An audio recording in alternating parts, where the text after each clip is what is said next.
Good morning, everyone. Good morning. We're thrilled to have you all here. We have another day of terrific programs set up for today, and we're really honored to have all of you all here. We are very honored throughout our programs to have a number of elected officials and other distinguished members of the bar participating, some of whom are at times running for elected office or re-election. And I just want to reiterate that we are a C3. We don't engage in partisan political activity. We don't endorse candidates. But we're thrilled to have their input and ideas about the issues of the day, about the state of our constitutional democracy, and which is exactly what we're going to hear all day long. So enjoy it and welcome. And welcome to our speakers this morning. Thanks.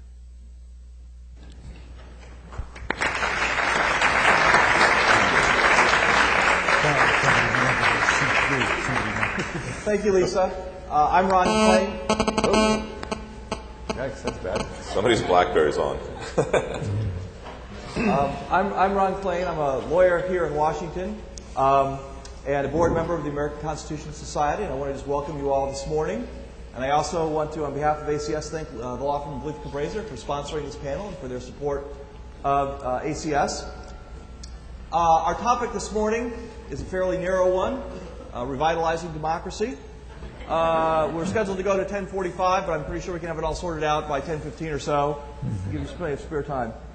I'm going to introduce the panelists here as I call on them. I'm your moderator this morning. But before I call on them for their introductory comments, I'm going to use the moderator's privilege and make a few of my own. At one level, American democracy is at a historical high water mark. Thanks to the progressive movement of the 18th and 19th century, both genders have the right to vote, and our political branches are popularly elected. Thanks to the voting rights movement of 40 years ago, people of all races have the franchise in America. And in our own time, thanks to the internet, the tools of political participation, activism, are more widespread than they ever have been before. And yet at the same time, I think, like a number of progressives, I certainly have the feeling that even as we are busy exporting American democracy abroad, in somewhat perhaps dubious endeavors, here at home we have a number of challenges to make our American democracy work with a new vitality. We're going to discuss those this morning, and these talented people are going to offer some solutions and some ideas. But first, I get to offer some sense of what the challenges are.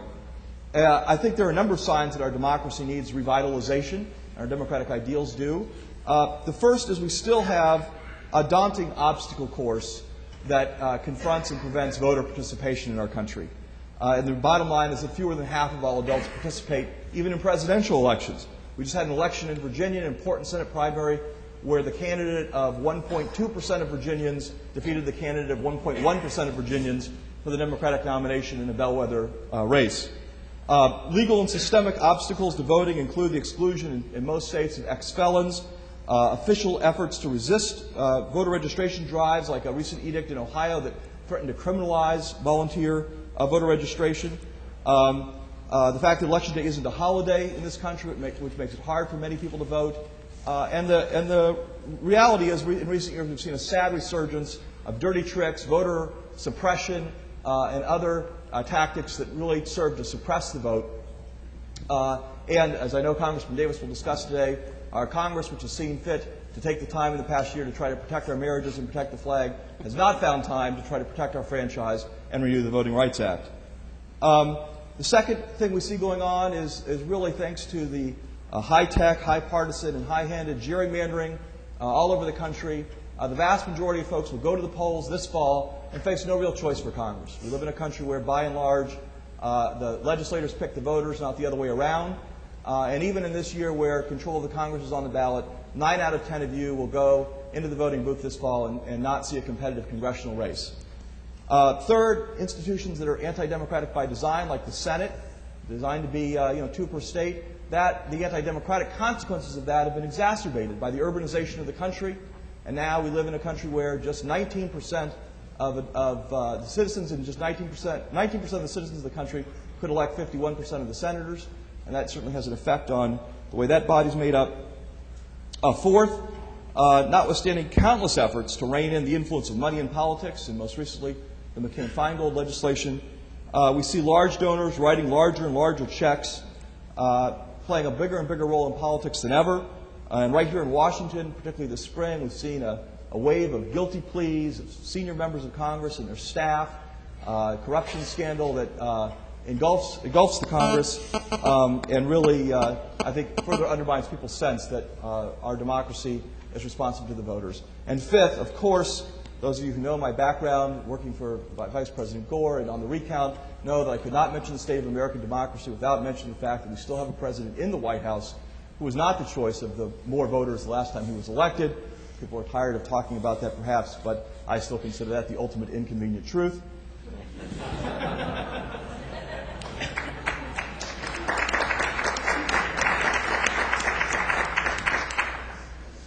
So with that daunting set of problems and challenges, we have a very distinguished panel to talk to us a little bit about some of their ideas on what can be done to try to make American democracy more responsive.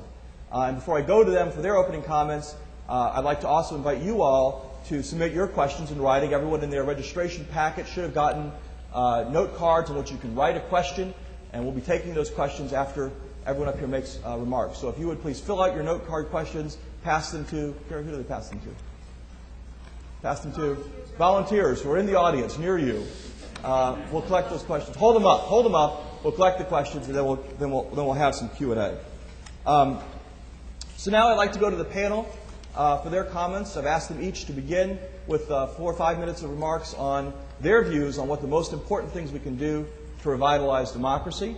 And it's my great pleasure to introduce first, in alphabetical order, my good friend and my former boss in the Gore campaign, Donna Brazile. Donna, of course, made American history in 2000 when she became the first African-American to run a major presidential campaign. She had a long history in politics before then, and since then, she's continued her high-profile role as a television commentator, a political activist, as chair of the Democratic National Committee's Voting Rights Institute, and perhaps most interestingly, she is, I think, the only person to have written a best-selling book that is part political advice and part cookbook. Donna's fantastic book, Cooking with Grease. So we're very delighted to have Donna here with us today. And Donna, what can we do to help restore American democracy? Well, first of all, thank you, Ron. Thank you for your leadership, and thank you for being a champion of democracy. The most important ingredient, and I believe, that is missing from our democracy today is citizen participation in the electoral process. We know that technology has done a great deal to transform our process. We know that election administrators play a huge role in determining who has access to the ballots and what ballots are counted and how they're counted, and that in part is technology. But citizens themselves need to be on the front lines in protecting our electoral democracy here in America today. Many citizens believe that once they register to vote and once they go to the polls, that their work is done, but their work is just beginning. I believe that we have to reduce the barriers that ordinary people find in the voting process, and to allow them to not only monitor the process, but be involved and be engaged in how election laws and how election rules are implemented, and also how the process itself is shaping up. That's one of the major missing ingredients as I see it in politics today. I would also like to say this as a Southerner, and I know Congressman Davis will speak to it in terms of the importance of the Voting Rights Act and why it must be renewed. But we must eliminate voter intimidation, voter suppression from the electoral process.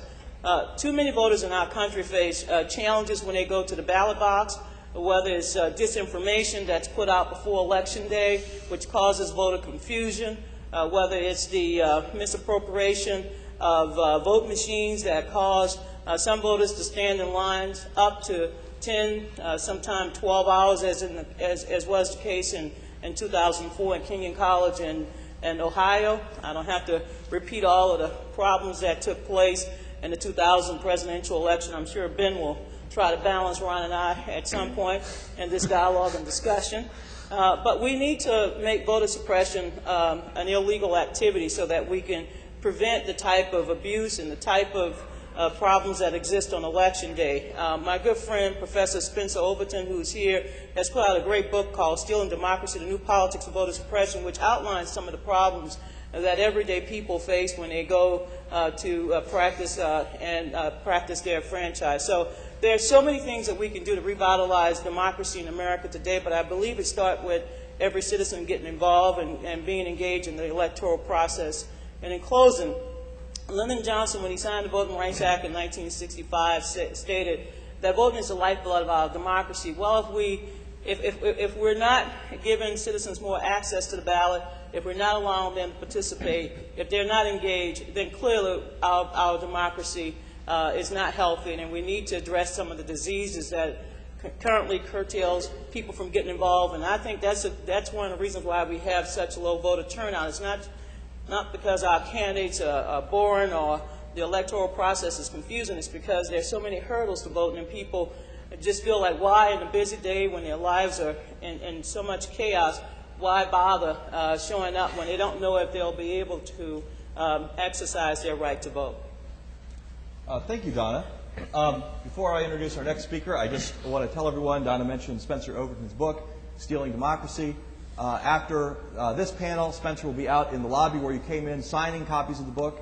So this is a useful product placement plug for those of you who want to get your book signed after this panel. Our next speaker is Congressman Davis.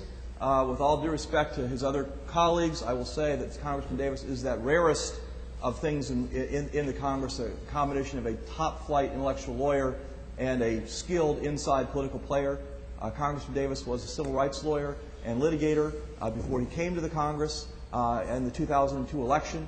In a relatively short period of time here in Washington, especially in the minority party, he's had a tremendous number of legislative achievements and been very involved in a number of issues relevant to us today. He also, it's worth saying, is the congressman that represents the birthplace of the voting rights movement. He is the congressman from the Edmund Pettus Bridge.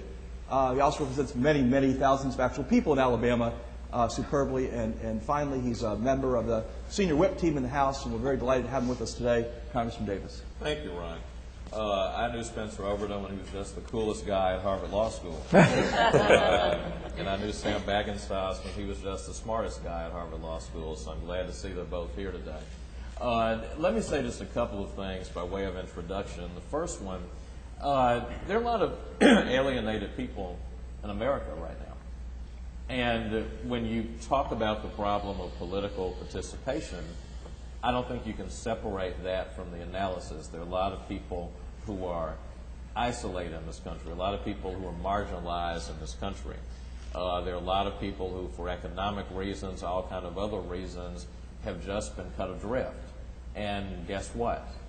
They don't become very good citizens when that happens. I try to make the point to a lot of my colleagues in the House of Representatives that if you care about broadening participation in this democracy, yes, you have to be deeply committed to all kinds of economic questions, like raising the minimum wage and creating a living wage and building a better job base and rolling back poverty. In other words, you have to go back to the Clinton economic agenda, John. You have to believe in those things. And sometimes those of us who are on the progressive side of these issues, I think we have an interesting tendency. Number one, we tend to try to break all of our things into boxes, and we tend to worry about one box at a time.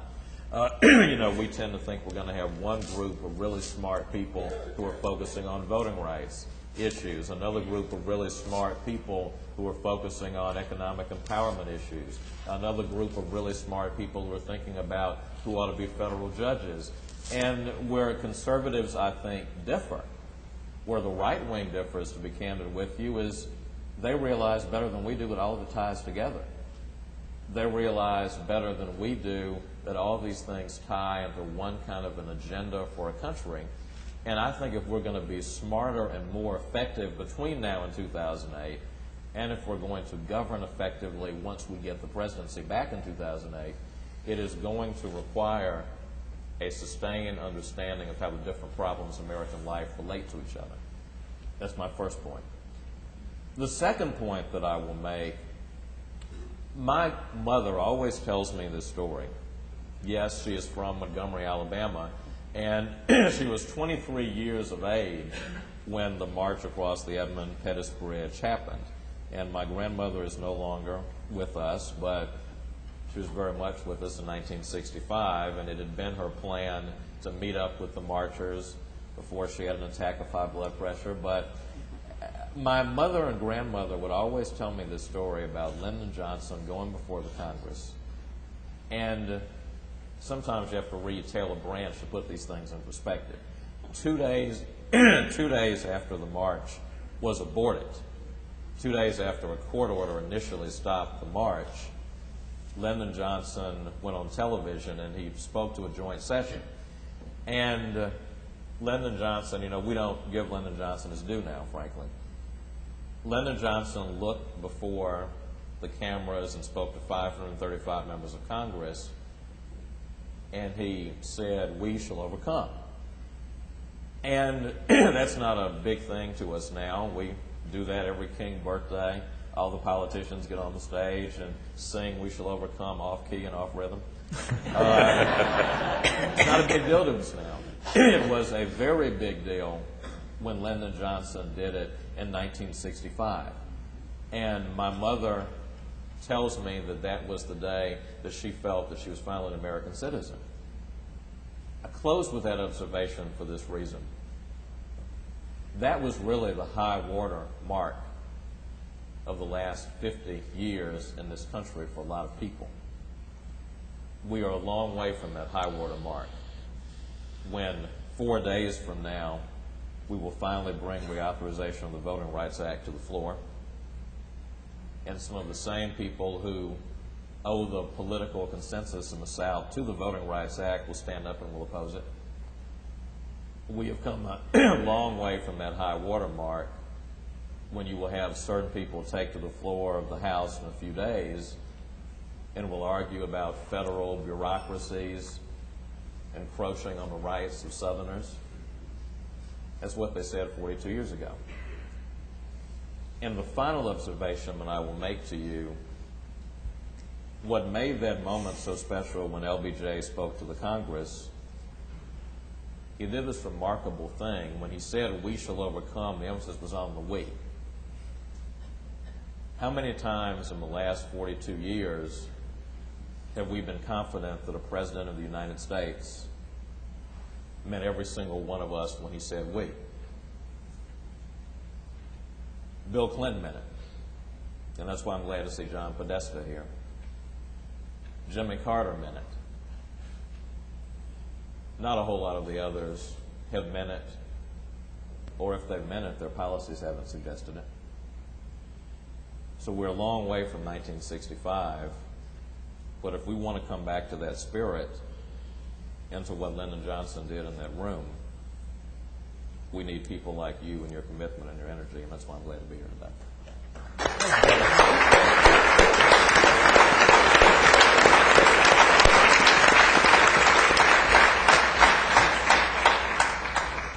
Our next guest is Professor Heather Gergen. Heather is a summa cum laude graduate of Michigan Law School and clerk for Judge Reinhardt and Justice Souter on the Supreme Court.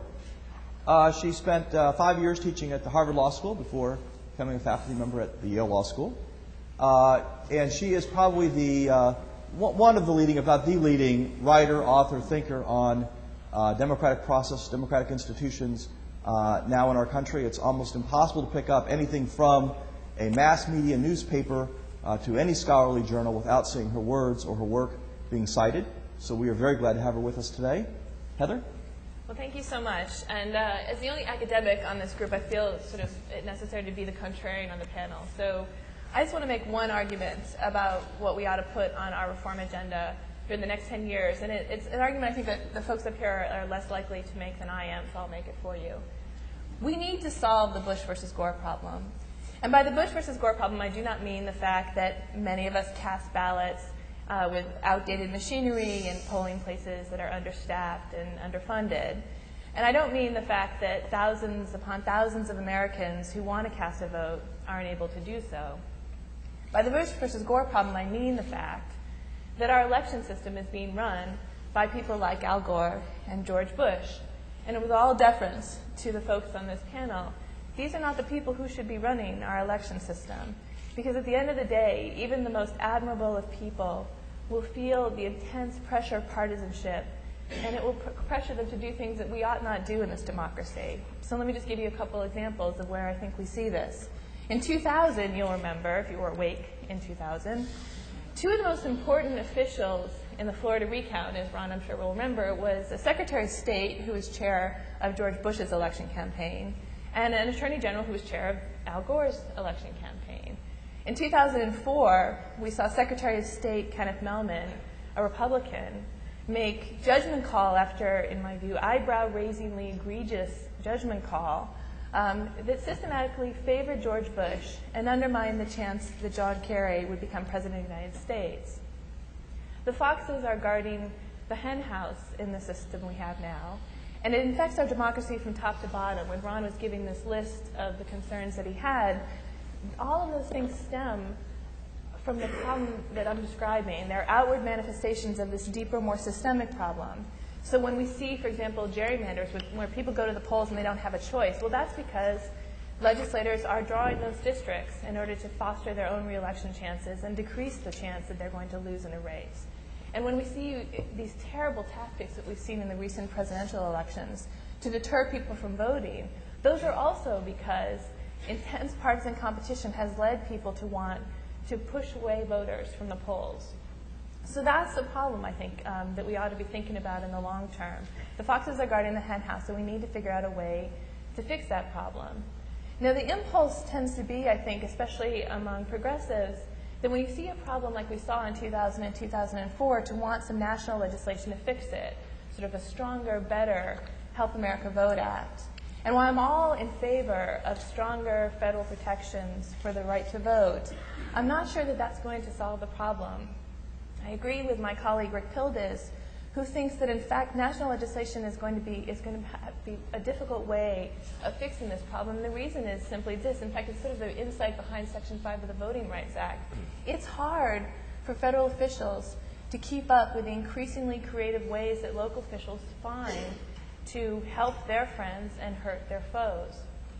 So what we need, in fact, I think, is a nonpartisan, professional bureaucracy to run our election system. We need what every mature Western democracy in the world has, and we do not have. Now, of course, the problem is, how do we get from here to there? One of the sort of most annoying things about academics is that we always have lots of things to tick off on the reform agenda. We'll tell you every item that ought to be on the reform agenda, but we don't talk much about how to get from here to there. And I'll just say one thing, since I know we're trying to keep it short so we can get some discussion going. The problem, I think, in the way we think about reform nowadays is that when we look at the sort of outward manifestations of too much partisanship, what we want to do is tamp down on partisanship. We want to figure out a way to stop people from being partisan. We want to figure out a way to sort of suppress it, shield it from voting. And so we create a bunch of protections that are designed to do that. What I think we should do instead, in thinking about how we get the foxes away from the hen house, is to figure out how to harness partisan competition in the service of reform. There are a number of different little wedge strategies we could use that will realign the interests of the parties with the interests of the voters. So there's lots of ways that instead of trying to tamp down on partisanship, instead of trying to hide it from it, we should harness it. And we should use partisan competition essentially as a tool for putting reform on the election system back on the reform agenda. I always tell my students that voting is a civic sacrament, but we are breaking faith with the voters with the system that we have now. It is not a system that is worthy of the voters we have. And so it's time to think about ways to make our voting system function well, and a nonpartisan professional system for running our elections, I think, ought to be front and center on that agenda. Thank you, Heather.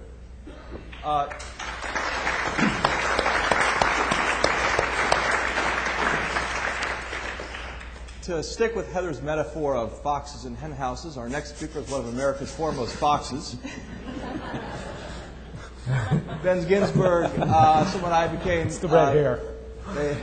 Ben Ginsberg is someone I became very well acquainted with in the winter of 2000 when we shared 36 wonderful days in Tallahassee together.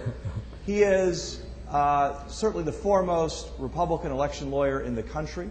But in addition to doing election law, he's also been active in redistricting law and in other kinds of civil litigation and counseling here in Washington. He's a partner at the law firm of Patton Boggs, and really just an outstanding figure in this field, and we're very, very happy to have him here.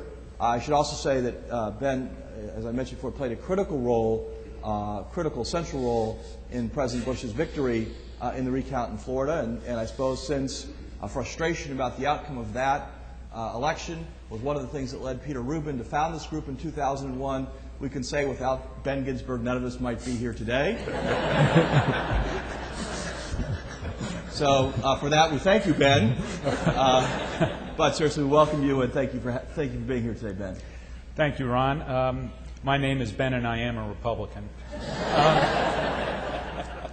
It is. I really do appreciate the invitation to come here. I think these sorts of dialogues are important, and I want to get into some of the specific things that my fellow panelists have said in the conversation.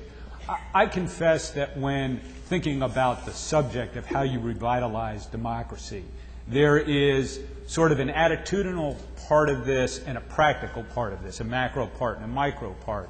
One, I know there are things that we can talk about to do with, and one that's much more difficult. The one that's really difficult is sort of the attitudinal part of it. This is a country that gets much more engaged in OJ than WMD. It is a country where we have more people voting in the ultimate election without barriers for American Idol than we do for President of the United States. There is something about the way the population looks at what we all do and the issues we're all talking about that fundamentally is not as involved as I think we'd all like it to be in those sort of essentials of democracy. I think that is a really tough topic to deal with. I think the more practical aspects of that problem, which is essentially what I think we're going to discuss today, which is campaign finance and barriers to voting and the Voting Rights Act, are all instances where you can talk through solutions to improving that, but it doesn't go to the overall attitudinal issues involved, and that I think is much more difficult. Having said that, let me try and deal with sort of my favorite topic on democracy and why we have some problems and an emerging trend that I think is creating problems, and that goes to campaign finance and election law, in which I do spend a lot of time. Now, there was a new reform bill passed a couple of years ago, the McCain-Feingold bill, the Bipartisan Campaign Reform Act, that Rob and his colleagues at the FEC are now in charge of enforcing. And let me posit the notion that that bill is really ultimately harmful to the idea of greater participation in elections. The essence of that bill was to take away part of what the political parties can do, the resources they have, the evil soft money, which in reality is money that's legal under the laws of individual states. The upshot of that is that the political parties have much less resources in what they can do. That hurts them fundamentally in money to their candidates, mobilization of voters, and overall party messaging. That's created vacuums and voids. Those vacuums and voids have been filled by special interest groups, 527 groups that you've all heard a lot about. The new ultimate powers in American politics are turning out to be 527s and funded by special interest money, as opposed to the broader-based political parties. And special interest groups are filling all of those voids. Now, there's a problem with that. Part of what I think we're going to end up talking about today is how you get people on the grassroots level, the local level, involved in politics and governance and issues and being able to vote and participate in the democracy generally. The problem with 527s taking over a greater role is that 527s are inherently itinerant creatures. They are creatures that go where the hot races are. They are not involved in the day-to-day organizing of individual parties. The perfect example of that is the 2004 elections. For 2004 elections, Republicans were able, because of a popular president in the White House, to raise enough money to fund the parties. Democrats, on the other hand, didn't have a central figure upon which to coalesce for their fundraising purposes until there was a nominee determined 8 months before the election. They turned to the new 527 groups, got lots of rich people to fund them. and the 527s went out and tried to mobilize voters in those areas that were hot areas. The parties, on the other hand, are sort of ongoing institutions which try and get involved in their communities. We found out in 2004 that by far the most effective way to turn out voters was to have neighbors talking to neighbors. It is a simple matter of being able to organize very much down to a grassroots level, getting people involved on the community level. 527s come in by their nature and are sort of more mercenary creatures than that. The problem is that as parties become less and less well-funded, you more and more, both parties, will end up turning to these 527 groups. That has an effect on participation in elections. 2004 was really the first election in which Republicans had a leg up on mobilizing voters and turnout. You remember all the stories about how a large turnout is going to help Democrats. Well, this was a very large presidential turnout, and it helped Republicans. And so I would suggest that the notion of being able to keep your political party strong is the way ultimately across the country in all states and all counties and all precincts, you stand a better chance of involving people with a strong party structure. Yet the reform legislation that's now in place essentially makes that much more difficult with, I think, long-term effects. The ultimate and final point is what special interest groups will now be able to do in this system. With the parties able to do less, there is a void for funding campaigns, for mobilizing voters, for doing messaging. Special interest groups, both 527s, C4s, C3s to an extent, unions, trade associations, can provide those resources to candidates. But they don't have to worry about Republicans and Democrats. They can worry about issues. They can go to the people who are important for their committees of jurisdiction in Congress and state legislatures, provide them the resources for their campaigns. The parties will not be able to do as much, and therefore cherry-pick individual legislators to become special interest candidates for their special interests. That, furthermore, is going to have a long-term deleterious effect on the way the legislative process works, I fear. So that would sort of be my prescription for, at least on one level, trying to revitalize. Thank you, Ben.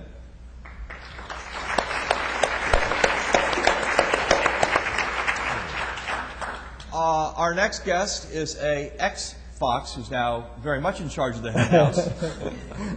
Rob Lenhard has devoted his entire career to advancing the cause of working people and particularly their participation in the political system. In addition to being a lawyer in private practice, he's been a lawyer for the United Mine Workers, clothing and textile workers, and most recently, before joining the FEC, the Associate General Counsel for Ask Me. Last year, he was selected to be one of the Democratic members of the Federal Election Commission, and he was confirmed and appointed earlier this year. He is now the Vice Chair of the Federal Election Commission. Rob Lenhard. Thank you, Ron. I'd like to talk a little bit about money, in large part because that's what I do. That's what the FEC regulates, is the raising and spending money in federal elections. But before, as I sort of thought about the problems of revitalizing democracy or increasing participation in democracy, one of the things that struck me about money is that it probably serves better as a barometer or a measure of the level of participation, the kind of participation, than it does as a catalyst for participation. And so while I think that there are incentives or changes to the laws or rules that can encourage or discourage various kinds of citizen participation, that at its core, the question of whether citizens want to participate in the political process or not is a question of faith. And my experience in the labor movement was that to convince people to participate in politics, you really had to do two things. One is that you had to convince them that the organization that you were representing, be it a political party or a candidate committee or an outside organization, was about what they cared about, that your goals and objectives were something that was really central to the purpose, meaning, existence, being of those individuals, that they really cared about what you cared about. And the second thing you had to convince them of was that you were effective, right? That you were going to relentlessly fight for the things that they believed in. And if you could get them to believe those two things, you were at a tipping point where you had a chance of convincing them to participate, to devote their personal time, their financial resources, their intellectual energy, to have them really become part of what you're about. And I think that those are, so at its core, participation is a question of whether you can convince people to stop being, as cynical or as isolated or alienated as Ben was describing, and really have faith to be about what you're about. That said, there are things I think that you can do to the system of how money is raised or spent that changes the incentives for participation, or the barriers, probably better put, to participation. And I think to continue the trend of praising Spencer Overton Day, I think Spencer Overton has written thoughtfully about this question in the past. And I think if you look at the states, at state laws, there are a number of states that have experimented with different models, be they small donor committees or other kinds of vehicles to try and increase the likelihood that people of more modest means can play a larger role, or you put differently, you can create incentives for politicians or groups to seek out people of more modest means as the financial base of their organization. I guess, but more centrally, I guess what I wanted to spend a little time talking about is some trends I see in this area that I think are going to influence the decisions that everybody makes around the policies in this area. And the first trend is a product of the McCain-Feingold or BICRA amendments. And one of the features that wasn't the center of that legislation, but was, I think, important, and the consequences are important today, is the increase in the amount of money that individuals can give to candidates. BICRA doubled the amount from $1,000 to $2,000 and then indexed it for inflation.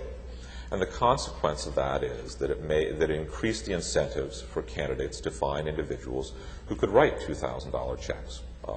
Our rules are structured that husbands and wives are treated separately, so both can give, and primary elections and elections are treated as separate elections, so you can give to both.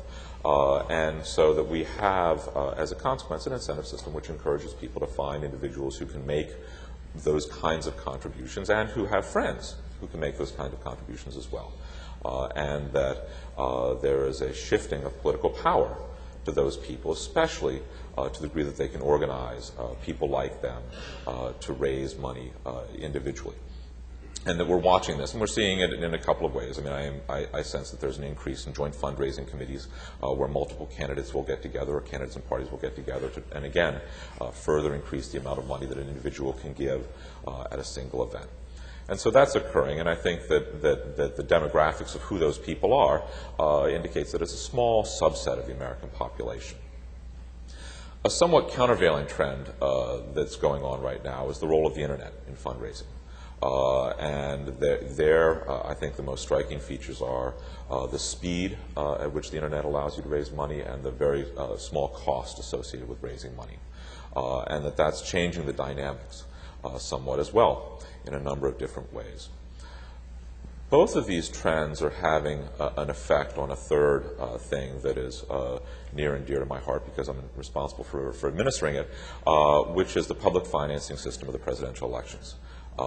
We have a system which provides for federal matches in the primaries and public funding in toto in the general election.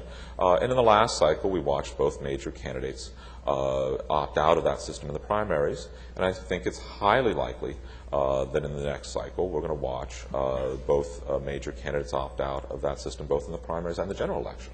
And there's a reasonable chance that next year we're going to see candidates prove their gravitas, their chops, for want of a better term, by indicating early on that they're opting out and they're going to raise a breathtaking amount of money through the private means rather than through the public system. And if that comes to pass, we're going to look, and this is the only area in the public system where there is public financing. I think that we're going to face a juncture point as a policy matter as whether we want to continue that or not. If it's a system that only funds candidates that have no reasonable likelihood of success, the public support, which is at a very low level to begin with, will entirely evaporate. We're going to either have to decide that we want to do more and revitalize it and change it so that it becomes a viable system that candidates want to participate in, or we're going to abandon it. And that's going to be an important policy decision that's on the horizon for everybody. I guess in the end, I go back to the notion that the question of whether you get people to participate or not is at its core a question of whether you can convince people to believe. And while we can alter the incentive system somewhat, at its core, participation is an act of faith. Great. Thank you, Rob.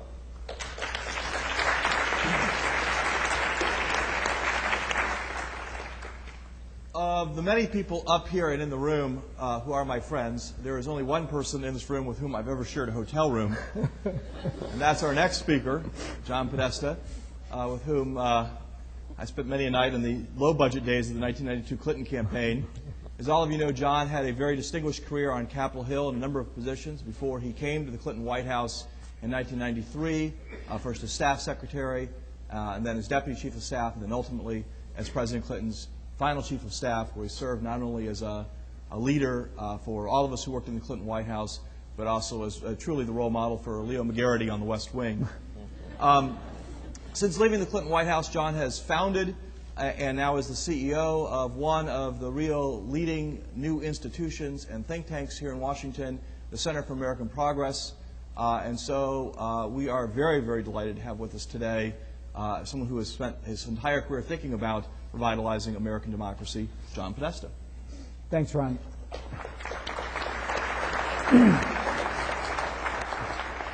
I'm perhaps most importantly ACS's landlord. So when Lisa got up, the center does a lot of work trying to lift up the progressive faith voice in the country. And when Lisa got up, I thought maybe she was going to do the invocation this morning, but instead we got the IRS invocation about partisanship. And I felt like Robert De Niro in Taxi Driver. Are you talking to me? So I think with that, with the concern that she might have that the IRS is monitoring this conference, Ron and asked me to talk a little bit about technology trends and broaden the conversation a little bit and maybe come back to some of these issues from that perspective. And I want to make four quick points. First, an observation. I think if you look at what the opening comments that Ron made about voting and the lack of participation, if you think about that from a district by district or state by state basis, what you find is that competitive elections produce more participation and non-competitive elections produce less participation. I think if you look at the big jump in voting that Ben referred to in 2004, it's highly concentrated in the states the 16, 18 states that were competed for in the 2004 election. If you look at it from a House-based district, you'll see that non-competitive elections produce very many fewer voters than competitive elections. And I think that, so Heather may be surprised to hear this, but I think one of the most important reforms we could make would be to produce a redistricting model in which competitive elections are a top-tier criteria for producing districts. Iowa's done that, and I think with some other states have experimented with it. So I take off my partisan hat and put on. I think that would be a very salutary impact. A caution from a technology perspective. I think that with respect to voting, we have to be very cautious about the use of new technology with regard to the capacity for abuse, for mistake, and I think that after the 2000 election, the Congress produced HAVA. Is that how we pronounce it? HAVA to try to provide electoral assistance, and yet there are 13 states with 60 million voters still that have inadequate databases. One that we have inadequate procedures for monitoring vote. The ability to strip voters from the polls. I mean, some of that goes to questions like occurred in Florida in 2000, but some of it is simply a matter of the the election assistance being inadequate to provide a sound technology base as we move towards more electronic voting, et cetera. So I think that that agenda needs to still remain, I think, front and center for us to make sure that everybody gets a chance to vote, but that every vote is counted and every vote is counted accurately. Opportunity. I've just been reading, I'm about halfway through Yochai Benkler's new book on the wealth of networks, which begins to think about and discuss the capacity of new technology to change the way we think about our economic model, how we create new wealth in an information environment. Both the basic technologies of storage, of processing, and of communications, as well as the pure production of information. And it's a good read. I recommend it to you all. But again, it's discussed from the perspective of what's going on in the economic side of the world. It has profound impact, I think, on the democratizing side. If you think about the growth of blogs and their impact on the mainstream media, not only their ability to create content and find community, but the ability to shape and move stories in the mainstream media, I think you get a sense of what I'm talking about, particularly in that peer production level. I think the other question that we have to face as progressives is how do you provide broad-based access to these new tools and the new information to as wide a community as possible.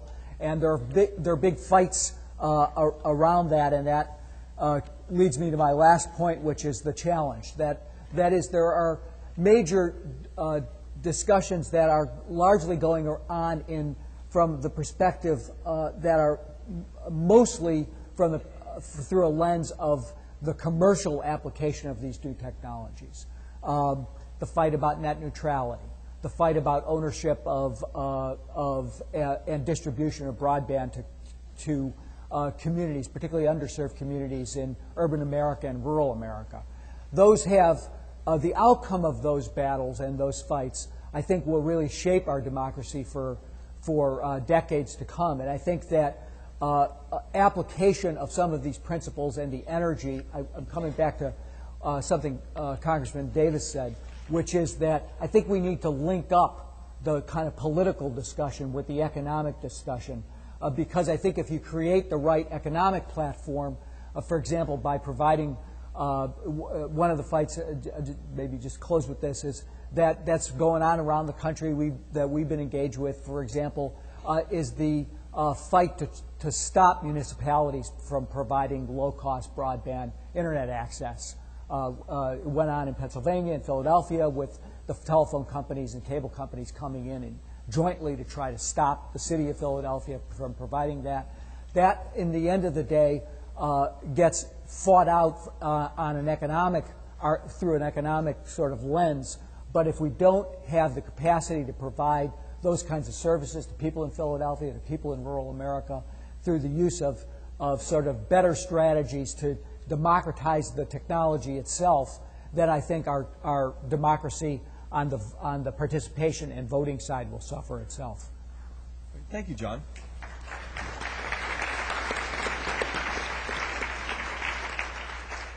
So now we're going to go to some questions. My panel captain has informed me we have 45 minutes left in this program, so I will ask the panel to keep their answers relatively brief and not everyone need to respond to every question. Before we get to the audience questions, I'd just actually like to start where John left off. I'm curious, for the thoughts of the panel, particularly perhaps Donna and Congressman Davis, how you see technology impacting voter participation. Is it a net plus or a net negative? And what is the risk that a digital divide in our society means the more technologically oriented voter participation is, the more some people get left behind? Well, technology has revolutionized politics. It's made it more accessible in ways that we not only get information out to voters, but how we transmit that information. So technology in many ways has been a net plus in terms of how campaigns operate and how we get information to voters, how we energize voters, and ultimately how we get them to the polls.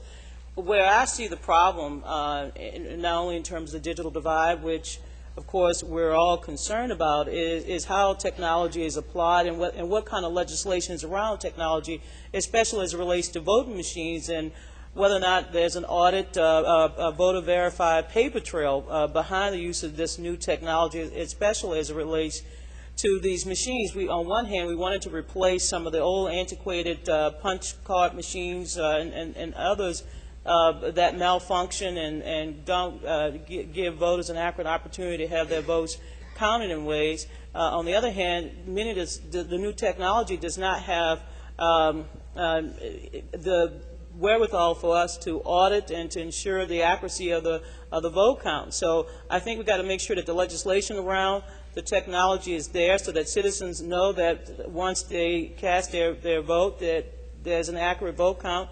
And that's important on the back end as well in case of a close election. But we also have to be concerned about technology in terms of how we're now applying this new HAVA requirement that we have statewide databases and voter registration lists. And that's a great concern because in California, where there was a competitive gubernatorial race, at least on the Democratic side, we had one of the lowest turnouts, and many people thought one of the reasons is that we had a lot of purging that took place with the new voter registration list, as well as perhaps some citizen fatigue. But on one hand, I'm very enlightened by the new technology and what we can do with it. On the other hand, I am concerned about access and, of course, the security and reliability of these new voting systems. Let me add one cautionary note to something that Donna said. You've got two large groups of people in this country who are under-participating in the political process. One of them is young people, people who are between 18 and 29. I have had 4 elections in my lifetime, and typically on election day I go to the polls and do a little bit of last-minute campaigning when I can. I have had more people vote over 80 than under 25 in every election that I've been in. So that's one group of people. Yes, you will reach them through greater technology. Yes, you can reach them through a system that's more internet dependent. But the other large group of people who are not voting in American life today are people who are economically marginal and who are arguably more impacted by the choices in Washington or their respective state capital than any other class of people. I'm going to give you 3 states: Alabama, Mississippi, and Georgia. In Alabama, Mississippi, and Georgia, the number of African Americans who are eligible to vote, meaning over the age of 18, without a disqualification such as a major felony conviction, who are American citizens, the percentage of them who are registered is about 57, 61, and 59, respectively. Now, one of the little myths about politics, when African Americans are registered to vote in the South, they vote in the same percentage as Caucasians. 2004 in the state of Alabama, a non-competitive state in presidential races, 74% of Caucasians who were registered to vote voted. 73% of African Americans eligible to vote voted. The problem is the gap in eligibility and registration. That's the heart of the problem. And when you're seeing around 60% of African Americans who are eligible actually bothering to register, and you see those same kinds of numbers in urban areas around this country, that is a major class of people who are disfranchising themselves. I don't see a technological revolution reaching a lot of those people. It's just the reality. One of the reasons that the Dean campaign did not resonate more in the minority community, in my opinion, was because the tools on which the Dean campaign was dependent, the meetups, the internet, all those kinds of things using the web, those weren't tools that frankly penetrated a lot of African Americans. So I would just close on this point by saying that the potential of having a progressive alliance in this country between people who are low income and people who are relatively affluent but share progressive values, the biggest threat to that alliance is, in my opinion, the digital divide. Thank you, Congressman. Only at an ACS convention could I get questions written on a card with footnotes, but a number of questions. a number of questions. I will summarize by saying several people wanted to hear Ben and Rob comment on Heather's core idea that administration of the election system should be moved from the hands of partisans to a nonpartisan bureaucracy. And then I take it those same people would like to probably hear Heather respond to what Ben and Rob have to say about that. So, Ben, Rob, either one of you? Oh, I basically agree with the notion that whatever you can do to take away doubts about results are good. And the allegations that Heather mentioned about Florida and Ohio this time were the same way Republicans felt about Chet Culver in Iowa and Patricia Madrid in New Mexico in 2004. So moving that into the hands of nonpartisan officials is, I think, a helpful move. I tend to think that a large part of the problem with election administration goes beyond partisanship. I mean, many of the decisions that are made that cause the problems on election day are actually made on the county level. And the truth is, administration of elections in this country is very much a county function, more than a state function. And the reality also is that, let me say this as gently as I can, the quality of county officials varies tremendously around the country. And being able to talk to your favorite voting machine vendor coming through a county is one of the great perks that county officials have. So you get some really bad decisions made, and you get huge inconsistencies from county to county. So I think making it a nonpartisan function helps in sort of the large picture PR sense. If you really want to bore down into why we got a lot of bad decisions and problems, you need to standardize much more what happens on the county decision-making level. I guess my thoughts are twofold. One is as Ben points out, I mean, this is a problem for which the solution is it strikes me constitutionally at its core regional, that it's hard to envision a national solution. The second is, especially coming from the agency I do, the question is who picks those nonpartisans? I mean, how does that work? Do you set up a more French-style administrative structure where people simply rise through the bureaucracy, or do you have governors picking who sits on those boards and commissions, and then it just moves the question as to how that selection process takes part.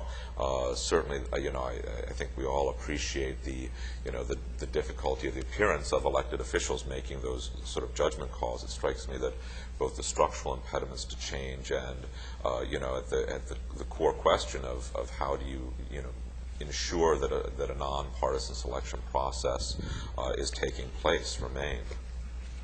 Heather? Yeah, so, that's almost always Commissioner Lenhardt's concern is almost always the response you get when you talk about this issue is that there's no such thing as nonpartisanship. We're all very cynical about that. And I'm terribly cynical about the possibility of nonpartisanship taking root quickly. But I'll just make 2 points. One is, it's not like partisanship doesn't exist in other countries. So in Canada, for example, they are viciously anti-partisan. It's like Texas. Sort of these groups that have, there's some populist strains in Canada, and yet they have no problem at all with the idea that you can run these things in a nonpartisan way. So if it's possible in other countries, then why isn't it possible here? I think basically because they've had a long practice of it. I mean, partisanship has been in this country, infiltrated in this country in lots of different ways, all the way down to county level officials. And there's no reason that we couldn't over time build up the kind of nonpartisan bureaucracy that I'm talking about. And initially it's not going to work very well. But eventually what happens with all guilds, we're lawyers, we know what a guild is that there's a set of criteria that you use to know what's good and what's bad. And there's a shared sense of it that gets built up eventually. And so, I don't think it was a coincidence, for example, that it's largely the lawyers, like the JAG lawyers, who've been fighting the good fight on torture issues. Why is it? Because they have a separate base, a separate group of people that help them think through these issues, a separate set of standards that they bring to their work. And we need to sort of create that among election officials so that, I think Ben Ginsburg is a mad genius. I really would rather he spent his time thinking about something other than how to gerrymander Republicans into power. And same, for you guys. There's better things to do with your time.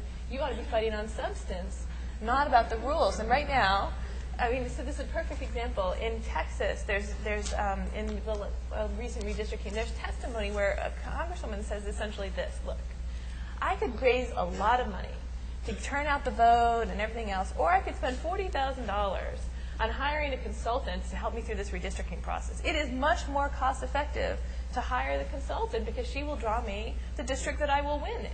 So this is not the kind of strategy. This is not where you guys should be spending your energies. You should be spending your energies on substance and on energizing electorate. We ought to sort of put this in the hands of nameless, faceless bureaucrats who will eventually develop the kind of guild that every other profession develops, so that they can administer these things on the ground. And also over time, you establish a rule one time, and people tend to stick to that rule later, otherwise they get in trouble. So that's where I think we should spend our energies. And I actually think it's possible to convince the parties at some point that this is in their interest, that it is in their interest to be, we've heard a lot about the culture of corruption. Suddenly people realize that reform is in their interest and that voters actually care about these issues. And the more that we can funnel those energies, I would just like to give people a big stick to beat up on one another. And so that every time the Republicans are in power, the Democrats are complaining about how election systems are administered. And every time the Democrats in power, the reverse is true. So to go back to our friend and Secretary of State of Ohio, who's now running for governor, imagine if the Democrats, for example, had a national ranking from the Election Assistance Commission that said, here are the top, the 50 election law practices that we care about. And Ohio is 49, 47, and 42 on all these rankings. If you were a Democrat in Ohio, you would love to have that document to beat up on Kenneth Blackwell as he's running for governor. And similarly, the same should be true in other places. There are ways to generate these kinds of norms over time that I think can stick. And so that's where I'd like to see some of our energies devoted.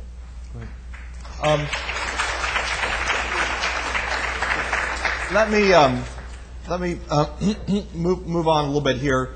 Several questions picked up on things that Congressman Davis and John Podesta said about the link between economics and political participation, and raised the broader question of, one, are we seeing a new rise of kind of millionaire-dominated politics, a lot of self-funded candidates, a lot of very wealthy candidates, and secondly, in general, as a result of some of the reforms, 527s became Feingold, does big money play more of a role in politics today than ever before?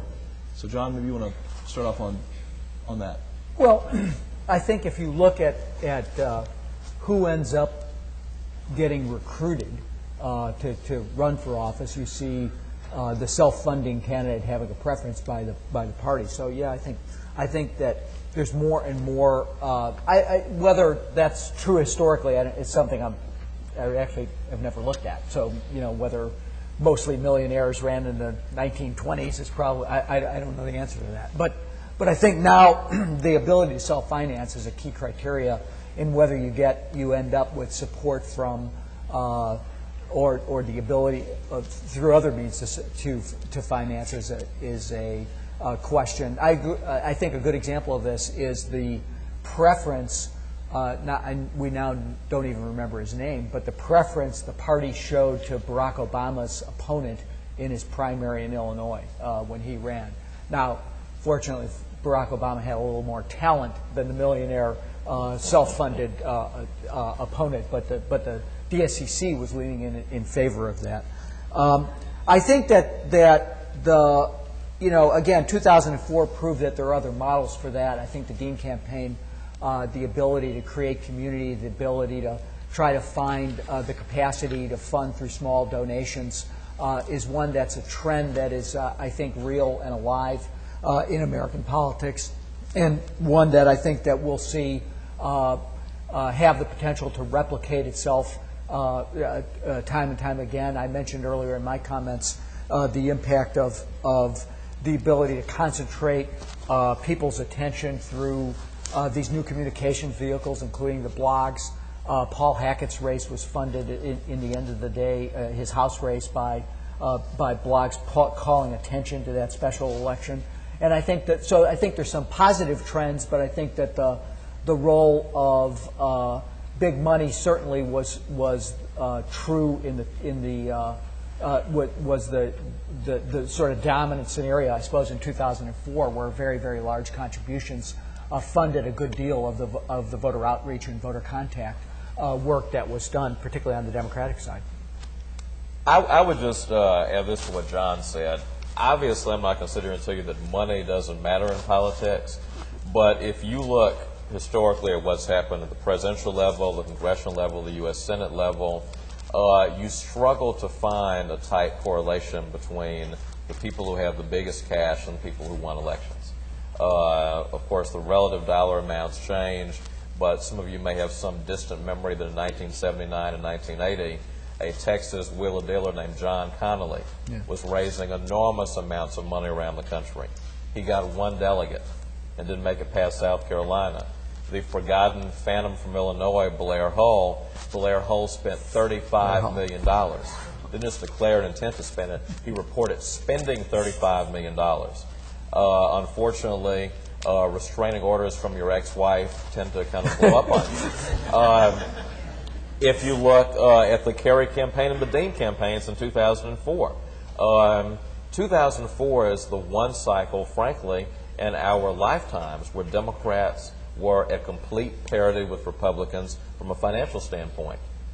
That wasn't enough to move undecided rural voters in Iowa and Wisconsin and Florida to the degree that they needed to move to the Kerry campaign. Governor Dean had an enormous disparity over his Democratic rivals in 2003. And there were a lot of really smart people who believed that he would use that disparity to just blow through Iowa and New Hampshire. That didn't happen. Ultimately, again, I think you'd be strained to show that money has been terribly decisive. Now, I think that John's first point, though, is exactly right. Politicians are the people who strategize about elections, the people who vet candidates, the people who go out and recruit people. For some reason, they have not a clue about what I just said. So they spend their time not trying to find the Barack Obamas, but trying to find people who can self-finance. They spend their time finding people all over the country who, frankly, often don't make very good candidates because they are still caught up in the idea that self-financers do well. I've been helping to do recruiting for the Democratic Congressional Campaign Committee this cycle, and I'll be candid with you. There is always this mindset that, oh, let's find someone who can write a $500,000 check. Here's the first reality. Most really rich people are really stingy. True. And there's a reason they're rich. They don't like to spend the money. So the fact that they have it doesn't mean they like to spend it. The other characteristic they have is most really rich people talk more about what they will spend than they actually will spend. So obviously money is decisive, but I think candidly it's less decisive than some people think. Thank you, Congressman. We'll hear a rebuttal from rich people later on, I'm sure. Several people raised the question about kind of sweeping institutional change. So I want to throw out to the panel, is there anyone up here who wants to take up the cause and advocate some kind of completely dramatic, radical change in our institutions, proportional representation instead of single-member districts, getting rid of the Electoral College? Anyone up here who think that the solution to advancing democratic participation is one of these big changes in the way in which we elect people in a structural way? So law professors always Right, go exactly. first. Heather? This is the trouble. I'm about the only law professor in the country who thinks a district team is good. But I will say I'd be on top of the get rid of the Electoral College in a heartbeat. Alexander Hamilton said about the 12th Amendment that if it was not perfect, it was nearly so, and that was not the reason that Aaron Burr shot him. I mean, it's a ridiculous system that we use to elect our president. And it creates these problems. It generates some of the problems we were talking about. So it's not just the embarrassment of having a president who does not get most of the votes in the country. And it could have gone, it can go both ways. It's not just one president versus another. But it's also the fact that it creates these huge incentives to play with politics at the state level. So it's very, very hard to steal an election when you need to steal millions of votes. Hard to get something going at that level. But if you just need to steal 300 votes in Florida or 30,000 votes in Ohio, this is one of the things I love about Spencer. Everyone talks about Spencer's book. It is the book to read. But Spencer's book is called Stealing Democracy, and the great irony is, of course, that it's the only crime in this political culture that goes unpunished. And stealing democracy is much more likely to happen in a system with an electoral college where small swings in one state can have a tremendous effect on our national politics. So I'll sign up for the kill the Electoral College bandwagon. Let me give a completely contrarian. Let me, despite your applause, tell you why I think that's completely wrong.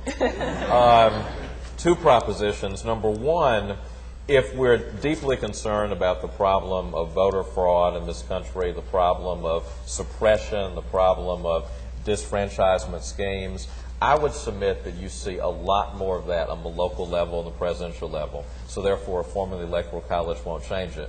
Trust me, if you want to find instances of election schemes, I can take you around Alabama and we can do nothing but that. But it's not happening for president. It's happening for county commissioner. It's happening for probate judge.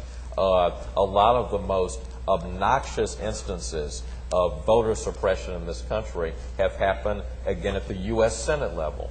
Louisiana, and I mean this is a nonpartisan point, I won't identify the party or the candidate.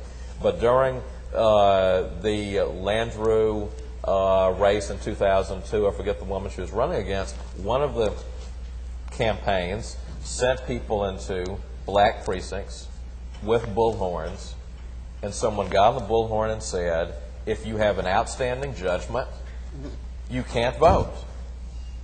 That is about as wrong as 2 + 2 = 100. Of course that's not the case. Literally, poll watchers reported that whole groups of people, almost all of them African American, got out of the line and left. That didn't happen at the presidential level. It happened over a U.S. Senate seat. So number one, changing the Electoral College won't touch that. But to speak to the Electoral College at the presidential level, imagine for a moment you didn't have it. And imagine that elections were about simply who got 51 million votes versus 49 million votes.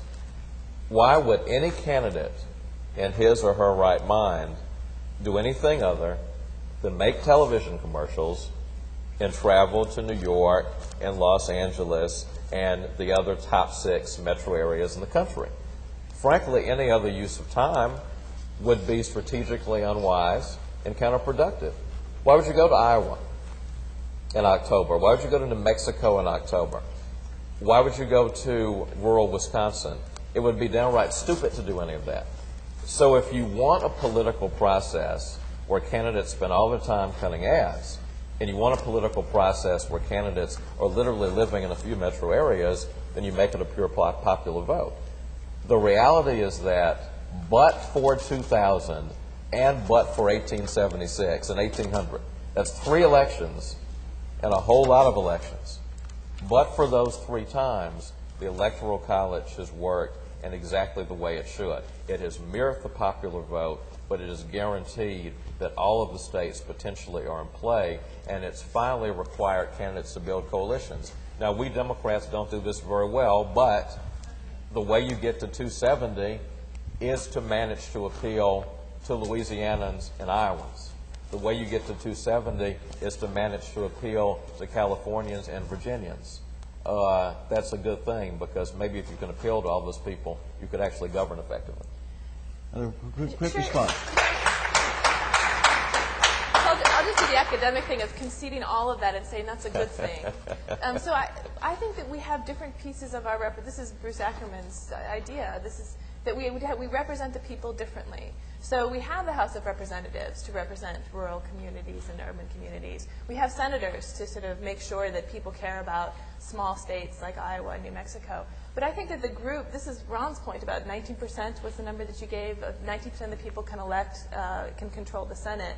We need a system that that gives people in large urban metropolis areas more power than they have, because they are systematically being, I think, ignored in the political system. So I would like to see the president represent as many people as possible. I think there's still coalition building. I think people will still figure out ways to appeal to as many voters as possible. But I'm actually not worried about those folks. The Senate and House do them a lot of good, and I'd like to see someone thinking in a national way and going to these very urban centers that are all but ignored in a lot of these races because they're in safe states like California and other places. John?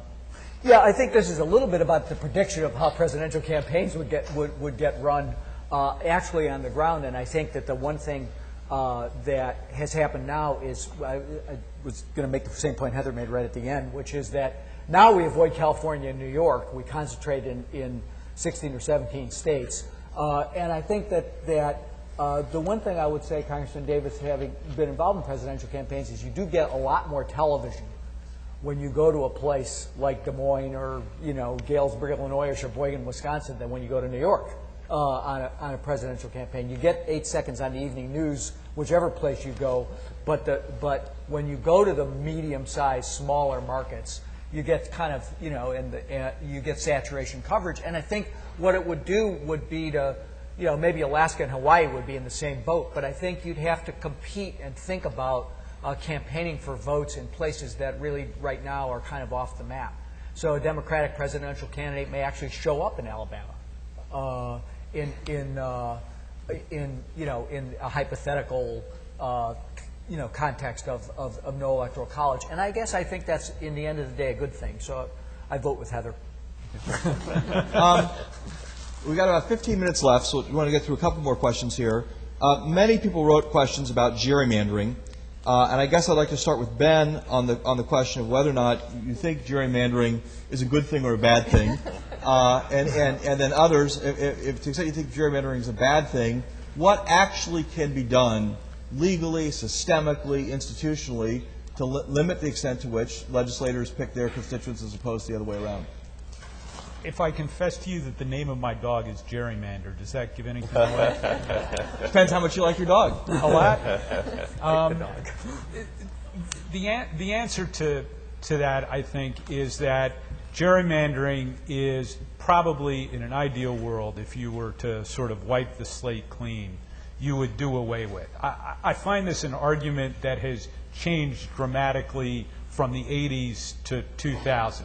This was not a great concern amongst my Democratic friends in the 1980s when, or 70s, 60s, or 50s, when they controlled the world. Now that Republicans figured out how to do the black magic, it's sort of changed a little bit. And it was black magic.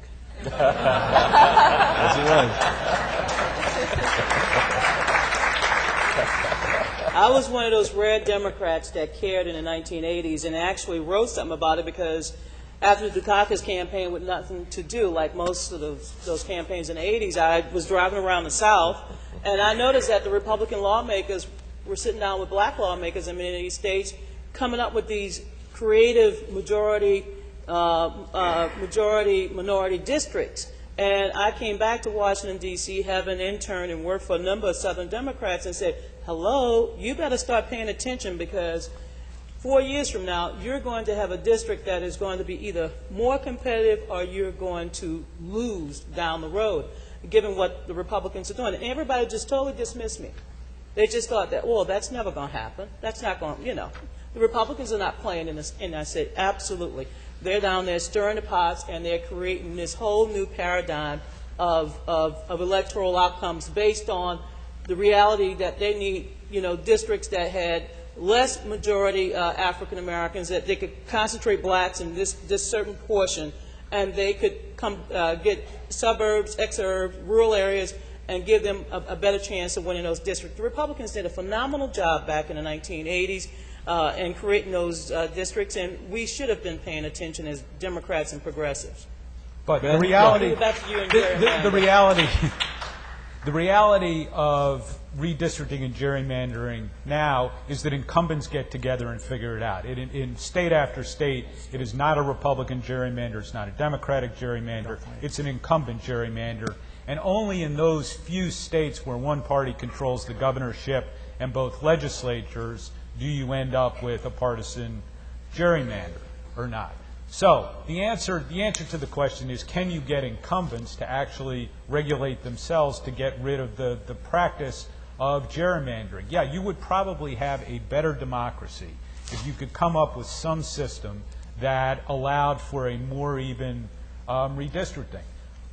That system has yet to be found, and I would take issue with the notion that Iowa, which is a pretty homogeneous state, and even there, maybe 2 out of the 5 districts are really competitive.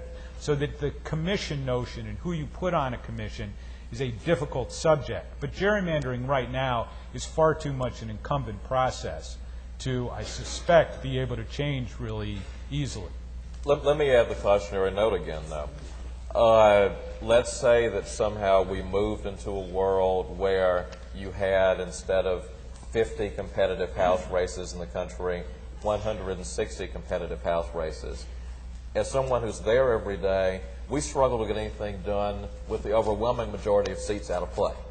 I do not have an enormous amount of confidence that the productivity of your Congress would improve if all of a sudden half the members were in play. We have an interesting phenomenon in Congress. Politicians who have no political jeopardy who spend their whole day worrying about getting reelected. And again, I don't want to inject a specific issue into this yesterday, but the vote on the Iraq resolution yesterday. There were 42 Democrats who voted to endorse the president's policies. I assure you, we don't have 42 Democrats who are in trouble. We have maybe 5 or 6. The other 35 felt that they needed to play it safe. Imagine if they really needed to play it safe. So it's the doctrine of unintended consequences, which happens every time we engage in institutional political reform in this country. Having more competitive House races, it sounds great. It sounds like more argument in the public square. What it will mean as a practical matter is an even greater politicization of the day in, day out process. It will mean that more members of Congress have to watch their back on every single vote, and it will mean even a harder effort to create party discipline. It's hard enough for Nancy Pelosi and John Boehner to get party discipline with the overwhelming majority of people in both caucuses being beyond effective political challenge. Can you imagine what party discipline would look like for either caucus if half the members of Congress had a legitimate fear of being defeated? Well, let me take a different view of that for a second, if I could. I think having played a role in the 1990s redistricting, part of the problem that you've got, or part of the result of what came from that, is that you have very conservative and very liberal districts. And the members from those districts have absolutely no need to try and form coalitions within their own districts. And therefore, that partisanship is, I think, actually exacerbated. And I'm not sure at all that you wouldn't have a more cohesive caucus if the members actually needed their parties for something, which goes back to my original comments on the campaign finance reforms and what they've done, which is another way that the parties can't mold a cohesive caucus as much because the members don't need their parties in the same way. All right. We have just a little over 10 minutes left, and I thought we would close with this question, which I would like each of the 6 of you to address in hopefully 2 minutes or less. This is one of the questions submitted without any footnotes, so I thank you. And the question is this: what tangible things would you urge the hundreds of law students in this room to do to revitalize democracy? Give us your marching orders. So I will start with Rob. I will start with my former commander-in-chief, John Podesta, and come back down the panel. Oh my God, well, I started off my comments. I guess I'll come back to it. I think it's very good that people are participating in this forum. It seems to me that that the question of engagement on the substance of policy direction in this country through institutions like the ACS and others, I think is hugely beneficial. But I guess if I think there's one thing that can be done is to strip off your lawyer hat and actually get involved in campaigns. Ron and I kind of share that avocation. We've been able to build serious, substantive, and in his case, actual legal career around within the context of working in campaigns. And it seems to me that not enough people actually enter the public fray through that enterprise and vehicle. Some of us run for office. Some of us just are players behind the scenes. But it's a way of, particularly if you travel around the country, of learning a lot about the country. And I would urge it upon you. John, Rob. I guess I'd say it in a word: organize. I mean, I go out there and try and convince people to engage, and be passionate about an organization, be it a candidate, a group, try and organize people to, engage and participate in the process. Ben? Vote Republican. Ben, you didn't hear Lisa's C3 announcement. No, I at the very did. beginning. My apologies for that. This really is a C3 enterprise. Why I'm here, it's all fun.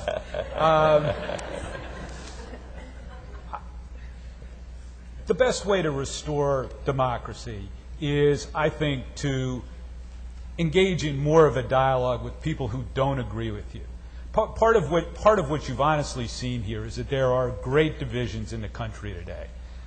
The folks who I work with on a regular basis don't talk to Democrats much. Liberals don't talk to conservatives. The truth of the matter is that there is a much greater common ground than people give the other side credit for. We're guilty of that.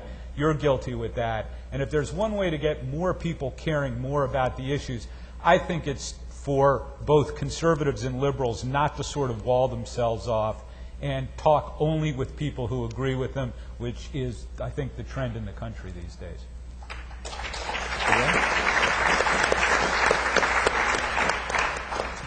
So my advice is you're going to get involved at the local and state level. And so now I say this, law professors only teach you federal law, so you all have the view that there's nothing else in the country but federal law. And I will confess that I once said to my co-clerk, who's a federalist and will never let me forget this, why exactly do we have states in the first place? So I'm a recent convert. There's nothing worse than a recent convert. But if you look around the country, I think the energy for progressive causes is coming from cities and localities. It's San Francisco's gay marriage decision. On the other side, it's teaching creationism in the school. There's all sorts of energy bubbling up at the local level. And people are sort of putting their ideas into practice at the local level in a way that's very difficult to do at the federal level. And if you want to make a difference, there's lots and lots of room to work there. So don't try to go work for the Senate, work for the president. Go try to work for someone at the local level and see how many great things you can do there. I would say remain relentlessly optimistic about the exceptionalism of this country. If you are someone who wants to influence the debate in this country and you're a progressive, do not begin with the idea that America is corrupt and debased and a warmonger, because most of your constituents do not believe that. And if that's your argument, a variety of people will tune you out before you make it to second base. What Martin Luther King understood about this country was you start with the idea that we have a powerful and unique set of values, and you just get us to live up to them. You don't start with the idea that our values are deeply flawed. The third and last point I will make, on the days when you get a little bit depressed about this country, and the days when you get a little bit dispirited about it, I want you to engage in a simple thought experiment. You know Barack Obama's story. You know that he's the son of a Kenyan. And you know that he may be the first African American to ever stand on that portico and achieve the presidency of this country. And ask yourself this: can you imagine the son of a Kenyan ever becoming Prime Minister of Great Britain? Can you imagine the son of a Kenyan ever becoming the president of France, no matter how long his family lived in that country? Can you imagine the son of a Kenyan ever becoming the Prime Minister of Canada, no matter how long he might have lived in that country? Deval Patrick was here last night, from the south side of Chicago to the pinnacle of power in this country, maybe to the governorship of a state. And just end with this point. That is not the typical experience in this world, that origin is not the major point in life. In most places in this country, origin is the major point. Tell me where you're born, tell me the demographic of where you're born, I'll tell you your destiny. That is still a major difference with the United States. So if you can see Barack Obama being president, if you can see Deval Patrick being governor, if you can see Harold Ford being a senator, if you remember Doug Wilder, then you understand what makes this country unique. Believe in it and couch your arguments around that exceptionalism. Thank you, Congressman. Thank you. And I can think of no person more fitting to close on the topic of marching orders than my friend Donna Brazil. Thank you, Ron, and I want to thank Lisa and the American Constitution Society for inviting us. I was home this past week in Louisiana, and when I landed in New Orleans, and it's still a little shocking to go home and see the people that you love, the people that raise you, so dispersed, so scattered all over the country. But I made my way to Baton Rouge to see my dad. He's celebrating his 76th birthday, and can you imagine on his 75th birthday, he got a cell phone, he got a credit card, got a bank account. He was able, for the second time in his life, to fly on an airplane or somewhere. The first time he went to Korea, the second time to San Antonio when he was evacuated during Katrina, and he reminded me that both times the government picked up the tab. But as I made my way to Baton Rouge to see my dad, and he went in the back, I thought he was going to get me a cold beer. It was just that hot down there. And he came out in the living room and he said, "Look." And I said, "Look," and I thought, oh God, here's another bill. No, he wanted me to see that he managed to vote, not once, but twice. And for him, a 76-year-old African-American male, the most important thing he did this past year was to vote. It was not easy. Imagine the challenges he faced and so many other displaced residents. Gaining access to the ballot, getting information, finding someone to, get him online so that he can get an absentee ballot, and then, of course, casting his vote. When he went back to vote in person, he said he wanted to make sure his vote was counted, so he had somebody drive him home. And he saved those papers, and he said he was going to get them framed because he wanted his grandchildren and his great-grandchildren to know this is the most important piece of paper. So what you can do over the next 96 hours is to create some drama, some noise, so that we can pass the Voting Rights Act unanimously next week. There should be no debate in this country on the need to extend the Voting Rights Act of 1965. There should be no debate on whether we should have, there should be no debate on whether we should have covered jurisdictions, no debate whether we should have bilingual interpreters. There should be no debate in 2006 on the need for the Voting Rights Act of 1965. Let me just say, before democracy passed through the streets of Baghdad or Kabul, they passed through Alabama and Mississippi and Louisiana, and it should pass again in Washington, D.C. this week. Let that be your passion. Let that be your down payment. Let that be your marching order. And from that day and from this day forward, you will never, ever have to worry what you can do to make America what it should be. It starts with giving every citizen the right to vote without any barriers. And just remember my 76-year-old daddy. Thank you.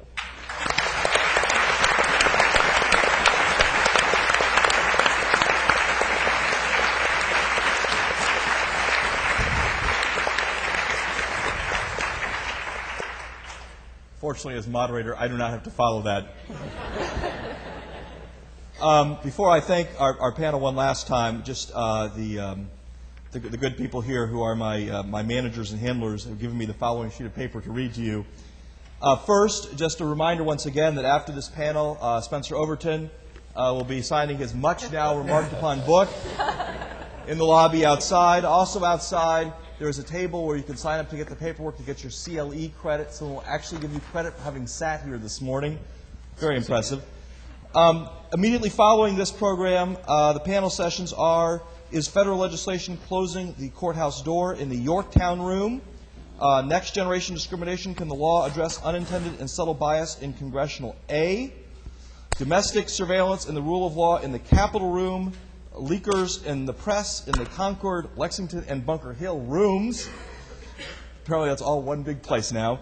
And constitutional interpretation and change, the constitutional interpretation and change issue group meeting will be in the combined Yellowstone Everglades room a geographic oddity. Please consult the map you received in your registration packet or a staff member if you need further details. Mostly, thank you all for coming, and please join me in thanking our panel for coming this morning.